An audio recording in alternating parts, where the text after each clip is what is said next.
नमस्कार सांग माने आज बादाम सहित खिया जीव पखाल बादाम टाक मु छड़ाऊँ बादाम टा तेल भाजिकी चटणी करी आज खाइबा पखाल।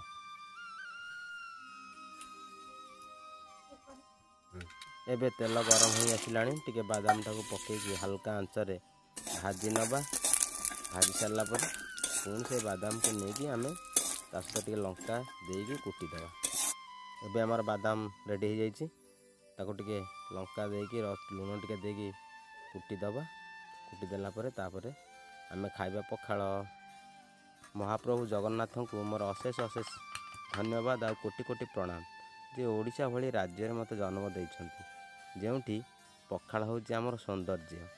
पखाल एमिति गोटे खाद्य सबु जिनसर खाई हेबो। एबे प्रस्तुत हो गला आमर बादाम चटणी।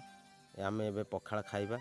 मु बादाम खाली बादाम चटणी सहित तो खाई हेबनी से निजे खंडे आंबुल आउ टिके कंचा लंका। आंबुलटा को टिके आगुरु भिजेकी रखिथिले आंबुलटा दलिला पर तार टिके रस रसडिया हो जाए जहाँकि खाइबा को भल लगे बहुत टेस्टी लगे। देखंतु मु एबे दलिकी आंबुल प्रस्तुत कर सारी रसुण आ कंचा लंका सहित दला है आंबुल तापर एबे खाइबा आमे बहुत टेस्टी लगुच।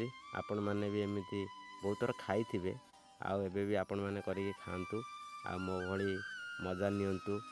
बादाम चटणी आ आंबुल सहित पखाल भातर मु एबे खाइकी चलिली बिलकू। पुणी देखा आपण मान सहित आउ एक नुआ वीडियो रे। जदि वीडियोटी भल लगुए ताहले टिके लाइक करेंगे शेयर करेंगे आ सब्सक्राइब करने को भूलिएनि कहीं आपण मानकर एमती लाइक शेयर सब्सक्राइब मो मनोबल को बढ़ेब। रही जय जगन्नाथ।